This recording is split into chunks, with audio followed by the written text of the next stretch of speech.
Hello प्यारे बच्चों, तो मैं स्वागत करता हूं आपका आपके अपने यूट्यूब चैनल एनडी क्लासेज पे। तो हम पढ़ रहे थे कक्षा 10th की मैथ, जिसमें हमने एक की प्रश्नावली को कंप्लीट कर लिया था। अगर आपने वो वीडियोस नहीं देखे हैं तो प्लेलिस्ट में जाकर वो वीडियो आप देख सकते हो। ठीक है बच्चों, तो आज हम शुरुआत करेंगे आपकी 2 की प्रश्नावली की, जिसका नाम है बहुपद, और उसमें हम स्टार्ट करेंगे 2.1। तो आपको सबसे पहले हमें उस प्रश्नावली का बेसिक क्या है, उस बेसिक का हमें पता होना बहुत ज़रूरी है। तो उस बेसिक से ही हम स्टार्ट करेंगे, यानी 0 लेवल से हम आज स्टार्ट करेंगे अपनी प्रश्नावली को। तो बहुपद, तो सबसे पहले बहुपद होता क्या है वो आपको पता होना चाहिए। तो मैं यहाँ पे लिखता हूँ बहुपद। बहुपद, तो ये बहुपद होता क्या है यही आपको सबसे पहले पता होना चाहिए। तो बहुपद जो होता है वो मिलकर बना होता है चर और अचर से, है ना। चर पद और अचर पद से, चर प्लस अचर। अगर ये दोनों पद होंगे उस बहुपद के अंदर, है ना, तब वो क्या कहलाएगा, बहुपद कहलाएगा। ठीक है बच्चों, और इनका क्या होता है, या तो गुणांक, इनका क्या होना चाहिए, गुणांक या उसकी घातांक, इस रूप में होगा, या तो गुणांक के रूप में या घातांक के रूप में ये बहुपद होता है। तो बहुपद देखो एक एग्जाम्पल के द्वारा आपको मैं बताता हूँ। एक बहुपद यहाँ पे मैं लिखता हूँ एग्जाम्पल, जैसे मैंने लिखा x² प्लस 4x प्लस 1। तो ये क्या है, अपना बहुपद है। क्या है बच्चों, बहुपद। तो बहुपद का आपको पता होना चाहिए। क्यों है ये बहुपद, देखो इसके बराबर में क्या है, 0 नहीं है ना, संख्या नहीं है बराबर की, उधर संख्या नहीं है, बराबर का निशान नहीं है। बराबर का निशान लग जाता है तो वो क्या बन जाता है बच्चों, समीकरण। क्या बन जाता है, समीकरण। तो वो बहुपद नहीं रहता है। तो समीकरण क्या होता है, जैसे मैं लिखता हूँ x² प्लस, है ना, 3x बराबर 2, मैंने ये लिखा। तो ये क्या है, अपना ये बन गया अब एक समीकरण। लेकिन इस प्रश्नावली में हम क्या पढ़ेंगे, अभी बहुपद के बारे में पढ़ेंगे। तो बहुपद क्या होता है, जिसमें चर हो और जिसमें अचर हो। चर क्या होते हैं, जो x, है ना, जो भी ABCD A to Z, यानी A से लेकर Z तक जो भी आपको अक्षर दिया हुआ होगा वो सभी क्या कहलाएंगे, आपको चर पद कहलाएंगे। और अचर क्या होते हैं, जो आपकी संख्याएं होंगी, यानी 1 से लेकर कहाँ तक, अनंत तक जितनी भी संख्याएं होंगी वो सभी आपकी क्या कहलाएंगी, अचर कहलाएंगी। ठीक है ना बच्चों, तो आपको ये पता होना चाहिए चर क्या होता है और अचर क्या होता है। ठीक है बच्चों, तो अब देखिए आगे आगे हम स्टार्ट करेंगे इसके अंदर बहुपद की घात। तो घात क्या होती है ना, उसका पता होना चाहिए। तो यहाँ पे दूसरी हेडिंग में डालता हूँ बहुपद की घात। तो बहुपद की घात क्या होती है वो आपको पता होना चाहिए, बहुपद की घात। अब ये घात क्या होती है ना, तो बहुपद की घात, है ना, तो चर की अधिकतम घात। चर का मतलब जो भी आपको A to Z, चर की अधिकतम घात, चर की अधिकतम घात, चर की जो अधिकतम घात होगी वही क्या कहलाएगी, अपनी घात। ठीक है ना, जैसे मैं उदाहरण के द्वारा समझाता हूँ आपको। जैसे मैंने लिखा x² प्लस 5x प्लस 2, मैंने ये एक उदाहरण लिखा। तो इससे बहुपद के अंदर ये क्या, अपना एक बहुपद है। तो इस बहुपद के अंदर देखिए अधिकतम घात, देखो इस x की घात चर है, ये भी चर है। तो इसकी घात कितनी है, 1। तो इसकी अधिकतम घात कितनी है, यहाँ पे 2 है। तो इस बहुपद की घात कितनी हो जाएगी बच्चों, यहाँ पे 2 हो जाएगी। कितनी हो जाएगी, 2 हो जाएगी। अब एक और उदाहरण देखते हैं, x² plus x plus 3 plus x की घात 3। तो ये भी क्या है, अपना एक बहुपद ही है। तो इसमें देखिए आप, देखो इसकी घात कितनी है, 2 है, इसकी घात कितनी है, 1 है। लेकिन अधिकतम घात देखनी है आपको। कोई भी बहुपद दे रखा है, उसकी अगर घात पूछे एग्जाम के अंदर कि इसकी कितनी घात है, तो उसकी आपको अधिकतम घात देखनी है, यानी सबसे ज़्यादा कौन सी घात है उसके अंदर, कितनी घात है वो आपको देखनी है। तो इसके अंदर कितनी घात है, 3। कितनी घात है बच्चों, 3। तो इसका आंसर कितना होगा, 3। तो बहुपद की घात आपको अच्छे से समझ में आ गया होगा। ठीक है बच्चों, अब हम देखते हैं कि बहुपद, देखो मैं बहुपद कौन सा हो सकता है और बहुपद कौन सा नहीं हो सकता है वो भी आपको बता देता हूँ। जैसे मैंने यहाँ पे लिखा, कुछ उदाहरण लिखता हूँ। जैसे मैंने लिखा x प्लस 1, तो ये क्या अपना एक बहुपद होगा। ठीक है, जैसे मैंने लिखा x प्लस 2/√x, ये बहुपद नहीं होगा।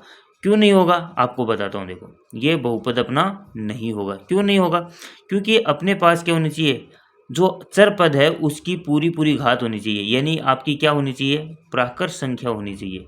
क्या होनी चाहिए, प्राकृत संख्या। जो चर है उसकी जो घात है वो क्या होनी चाहिए, प्राकृत संख्या, मतलब 1 2 3 4 ऐसे पूर्ण होनी चाहिए।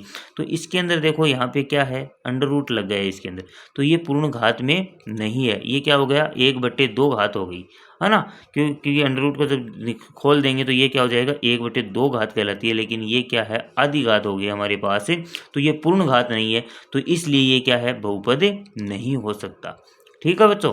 और एक उदाहरण और बताता हूँ आपको, जैसे मैंने लिखा है यहाँ पे x की घात -4 + 2, तो ये जो है ये भी बहुपद नहीं हो सकता। क्यों नहीं हो सकता, क्योंकि इसके अंदर घात किस में आ रही है, आपकी माइनस में आ रही है, तो माइनस में घात भी नहीं होनी चाहिए बहुपद के अंदर। ठीक है ना बच्चों, आ गई बात समझ में। तो जो ये जो है अपना, ये क्या है, अपना बहुपद का उदाहरण है, ये अपना बहुपद का उदाहरण नहीं है, ये भी बहुपद का उदाहरण नहीं है। कारण आपको बता दिया, क्योंकि इसमें पूर्ण घात नहीं है, यानी प्राकृत संख्या नहीं है। ठीक है बच्चों, चर की घात पूर्ण होनी चाहिए, तभी वो क्या कहलाता है, बहुपद कहलाता है, अन्यथा बहुपद नहीं कहलाएगा। तो ये थी आपकी थोड़ी सी बेसिक जानकारी। ठीक है बच्चों, अब अपनी जो घात हैं, यानी घात किसी बहुपद में 1 घात है, किसी बहुपद में 2 घात है, किसी बहुपद में 3 घात है, तो उनको हम कहते क्या हैं। तो जैसे हम यहाँ पे लिखता हूँ मैं, जैसे मैंने लिखा कि अगर घात किसी बहुपद की, मान लो घात कितनी है, 1 है, तो उस बहुपद को हम क्या कहते हैं, रेखिक बहुपद। उसका नाम क्या होता है, रेखिक बहुपद, जिसकी अधिकतम घात कितनी हो, 1 हो। एग्जाम्पल लेकर देखते हैं।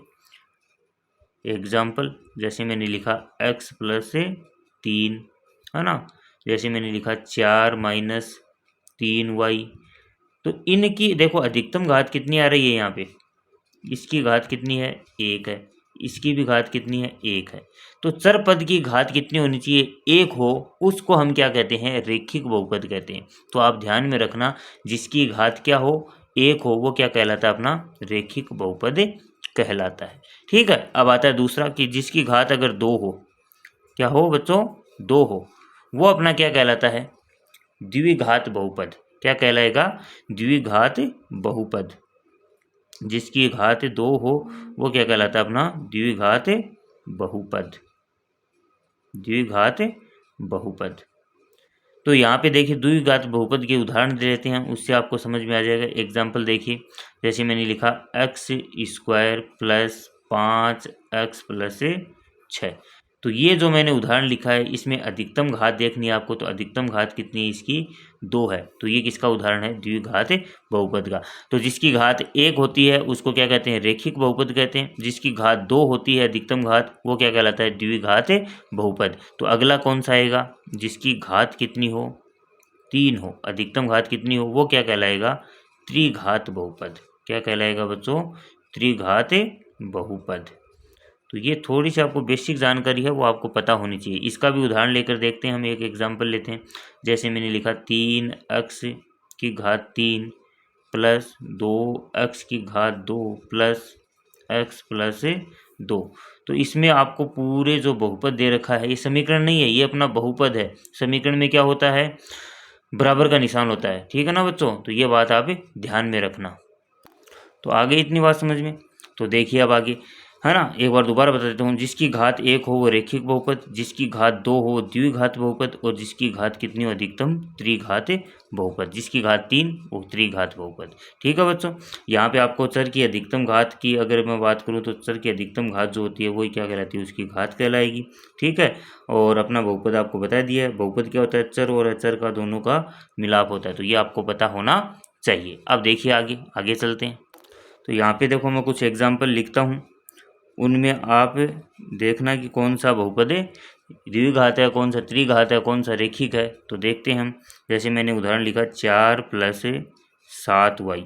ठीक है, अगला उदाहरण मैंने लिखा, मान लो 5x² + 4x + x की घात 3, ये मैंने लिखा। और अगला लिखा मैंने -2 + 7x। ठीक है, अगला मैंने लिखा यहाँ पे, मान लो 4x plus x square plus 3, ये लिखा मैंने। एक मैंने लिखा y square plus 3y plus 1, ये लिखा। तो इसमें आपको बताना है कि कौन सा रेखिक है, कौन सा द्विघात है। तो सबसे पहला देखिए, आपको चर का देखना है। तो चर कौन सा है, ये रहा। तो इसकी अधिकतम घात यहाँ पे कितनी है, 1 है। तो ये क्या कहलाएगा बच्चों, रेखिक बहुपद। क्या कहलाएगा, रेखिक बहुपद। उदाहरण से आपको समझ में आ जाएगा, घात देखनी है आपको। तो ये हो गया अपना रेखिक बहुपद। तो इसमें देखिए, अब इसमें अधिकतम घात कितनी है, अधिकतम देखनी है आपको 3। तो जिसकी घात 3 हो वो क्या कहलाता है, अपना त्रिघात बहुपद। क्या कहलाता है बच्चों, त्रिघात बहुपद। ठीक है। अगर देखो इसको देखते हैं, तो इसमें देखिए अधिकतम घात कितनी है, 1 है इसकी। तो ये क्या कहलाएगा, रेखिक बहुपद। जिसकी घात 1 हो वो क्या कहलाता है, रेखिक बहुपद। ठीक है। इसमें देखिए आप अधिकतम घात, तो अधिकतम घात कितनी है यहाँ पे, 2 है। तो ये क्या कहलाएगा, द्विघात बहुपद। क्या कहलाएगा, द्विघात बहुपद।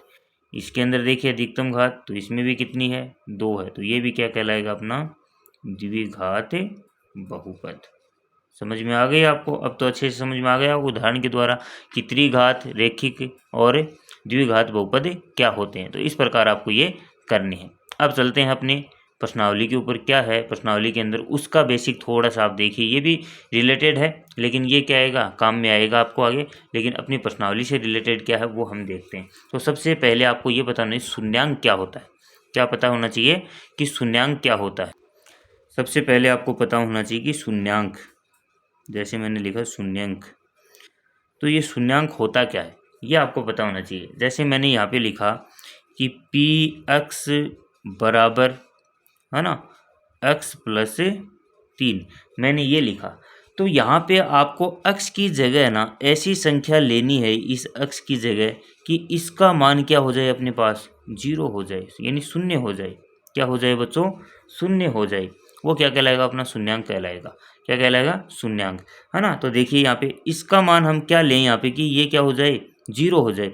तो यहाँ पे x की जगह क्या ले सकते हैं हम, x की जगह अगर मैंने ले लिया -3।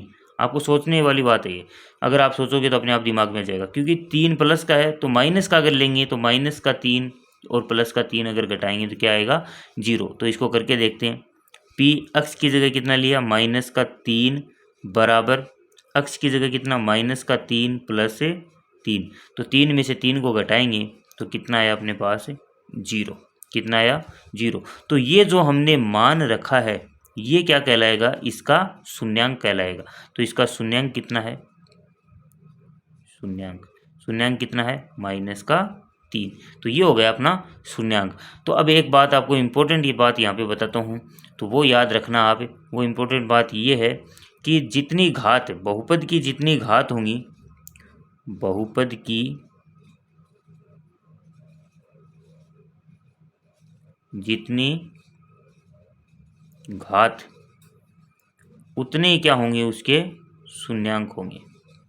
तो यहाँ पे बहुपद की देखो कितनी घात है, 1 घात है।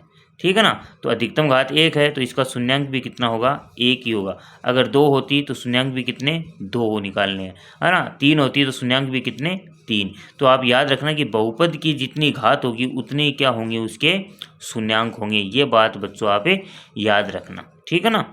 अब एक उदाहरण और लेकर देखते हैं हम, आपको अच्छे से समझ में आएगा। निकालते हैं। देखो ये तो अपना 1 हो गया उदाहरण नंबर। अब दूसरा देखिए क्या लिखता हूँ मैं यहाँ पे। दूसरा मैंने लिखा है यहाँ पे x² - 6x + 8। ये हम करके देखते हैं। तो सबसे पहले यहाँ पे हम ऐसी संख्या रखनी है जिसको रखने पर क्या आ जाए, इस पूरे का मान क्या आ जाए, 0 आ जाए अपने पास। क्या आ जाए, 0 आ जाए। ठीक है ना। तो ऐसा मान रखते हैं। तो यहाँ पे देखो 1 रखेंगे तो ये इसका नहीं आएगा, तो क्या रखेंगे हम, x बराबर मैंने क्या रख लिया, 2 रखा। तो जहाँ जहाँ x है वहाँ पे आपको क्या रखना है, 2। तो 2 x की जगह रखना है, तो 2 का स्क्वायर -6 × 2 + 8। हल कीजिए।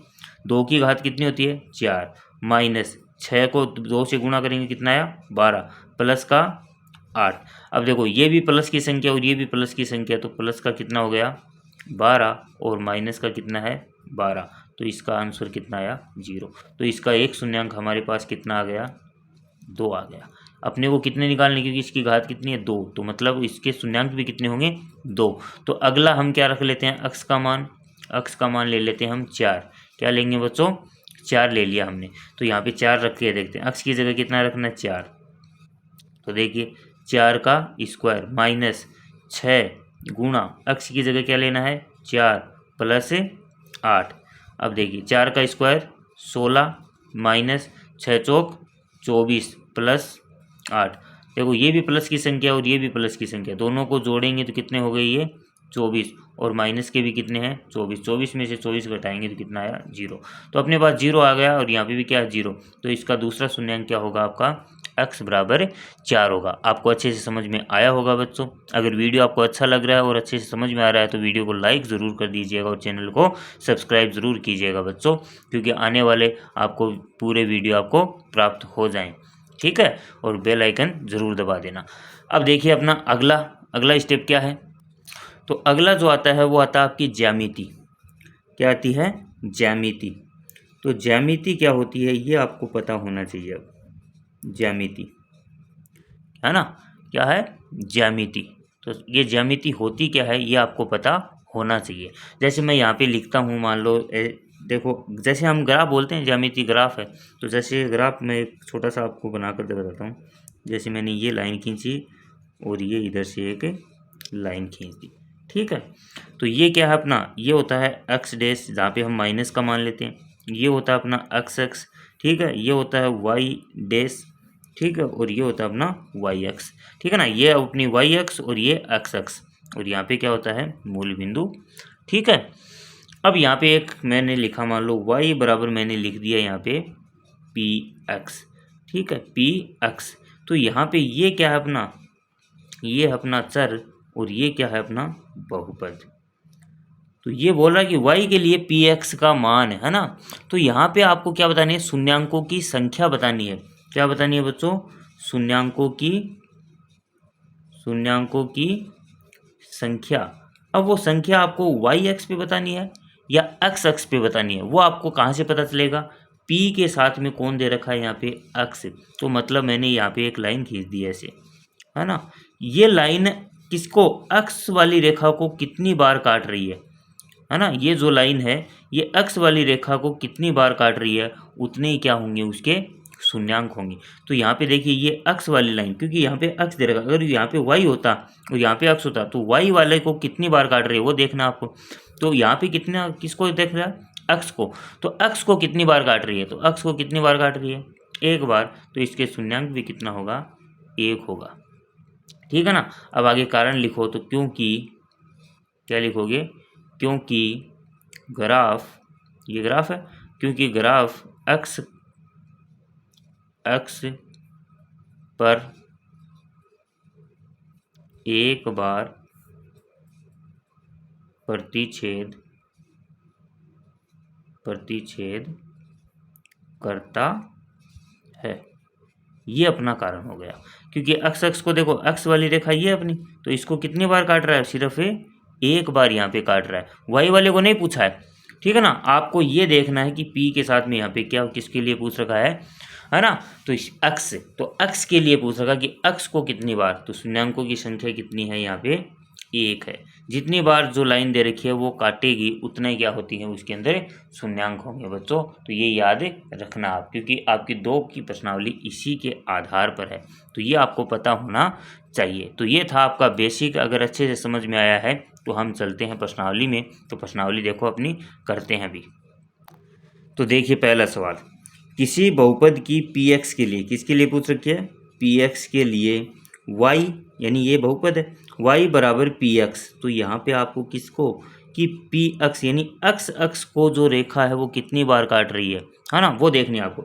पी एक्स का ग्राफ नीचे आकृति में दिया गया है। प्रत्येक स्थिति में पी एक्स के लिए शून्यांकों की संख्या, किसकी पूछ रखी है, शून्यांकों की संख्या ज्ञात कीजिए। तो आपको डायग्राम यहाँ पे दे रखे हैं, ग्राफ दे रखे हैं, उसमें आपको देखना है कि एक्स एक्स वाली रेखा कौन सी होती है अपनी, ये वाली रेखा होती है। तो ये वाली जो रेखा है इसको कितनी बार रेखाएं काट रही हैं, वो कितनी बार काट रही हैं वो आपको देखना है। वही क्या कहलाएगी, उसकी शून्यांकों की संख्या कहलाएगी। तो इसके अंदर आपको देखते हैं, हम स्टार्ट करते हैं। तो देखिए इस रेखा को एक्स अक्ष वाली को देखना आपने को, तो एक्स अक्ष वाली को यहाँ पे कितनी बार काट रही है, ये रेखा काट रही है क्या यहाँ पे। वाई वाली को तो ज़रूर काट रही है एक बार, अपने को वाई से कोई मतलब ही नहीं है। तो इसमें शून्यांकों की संख्या कितनी है बच्चों, शून्य। कितनी है, शून्य। तो पहले का उत्तर जो होगा, आंसर जो होगा, यहाँ पे मैं लिख देता हूँ, यहाँ पे लिख देता हूँ आपका आंसर, क्योंकि यहाँ पे तो किसी को काट ही नहीं रही है। तो यहाँ पे लिखेंगे शून्यांकों की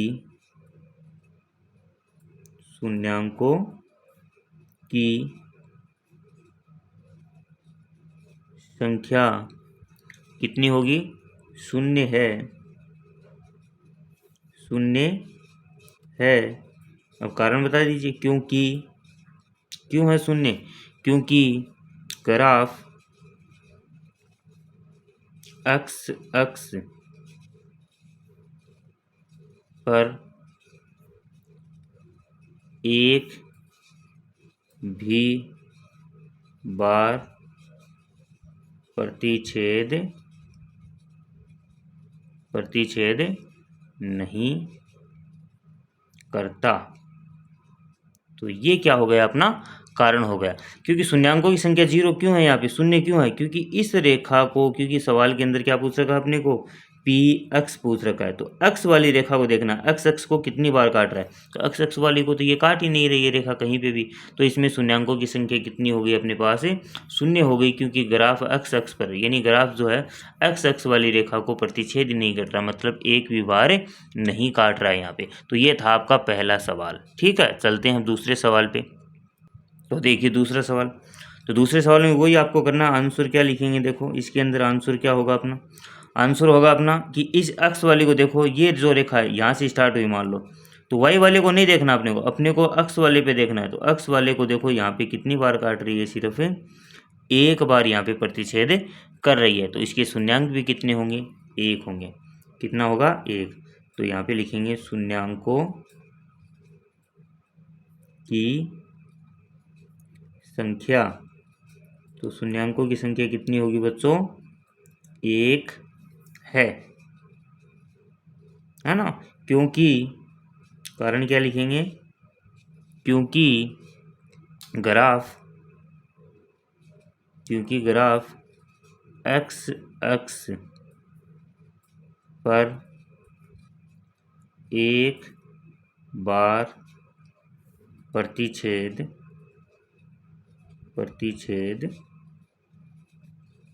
करता है, कितनी बार, एक बार। तो ये जो रेखा आपकी वाई वाले पर नहीं देखना अपने को, एक्स वाले पर। अगर वाई दिया हुआ था, अगर एग्जाम में मान लो पी वाई दिया हुआ है, तो आपको किस पे देखना, वाई वाले पे, कंफ्यूज नहीं होना है। तो यहाँ पे अपने को एक्स वाले पे पूछ रखा है, तो एक्स वाले को कितनी बार, सिर्फ एक बार प्रतिच्छेद कर रहा है। तो शून्यांकों की संख्या कितनी हो गई बच्चों, एक हो गई, और ग्राफ प्रतिच्छेद करता है, आपको कारण पता चल गया। ठीक है, अगला देखते हैं अब। तो देखिए 3 का सवाल, तो 3 का आंसर देखो क्या होगा, अपने को वही देखना है कि ये जो रेखा यहाँ से स्टार्ट हुई है, देखो यहाँ पे एक बार, फिर यहाँ से इसको नहीं देखना, अपने को एक्स वाले पे चलना है, 2 बार, है ना, और 3 बार। कितनी बार प्रतिच्छेद कर रही है ये रेखा, 3 बार। तो शून्यांकों की संख्या भी कितनी है बच्चों, 3, है ना। तो शून्यांकों की संख्या 3 है। कितनी है बच्चों, 3 है। कारण आप लिख सकते हो, दोबारा बताने की आपको ज़रूरत नहीं होनी चाहिए, लेकिन मैं लिख देता हूँ यहाँ पे, क्योंकि क्या लिखेंगे, क्योंकि ग्राफ, है ना, एक्स पर कितनी बार, 3 बार प्रतिच्छेद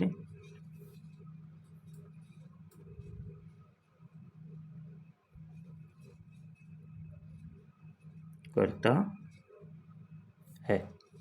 तो ये हो गया आपका सवाल। तो इस प्रकार आपको इसको करना था। ठीक है बच्चों, अब देखते हैं अपना अगला सवाल।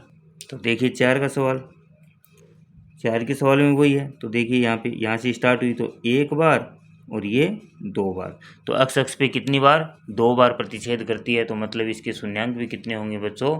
2 होंगे। कितने होंगे? 2। तो यहाँ पे लिख देते हैं शून्यांकों की संख्या कितनी है? 2 है। कारण आप बता सकते हो। इतने सवाल आपको बता दिए हैं, कारण क्या है वो आप लिख सकते हो। ठीक है, आप होमवर्क में ये काम कर लेना। ठीक है ना बच्चों। अब चलते हैं अगले सवाल पे, 5 के सवाल पे। तो देखिए 5 के सवाल में शून्यांकों की संख्या आंसर निकालते हैं इसका। तो यहाँ से स्टार्ट हुआ मान लो, तो 1, फिर 2, फिर 3 और फिर 4। तो इस रेखा को कितनी बार काट रही है ये? 4 बार काट रही है। तो इसमें शून्यांकों की संख्या कितनी हो जाएगी? 4।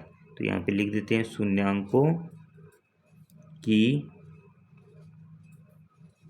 संख्या कितनी है? 4 है।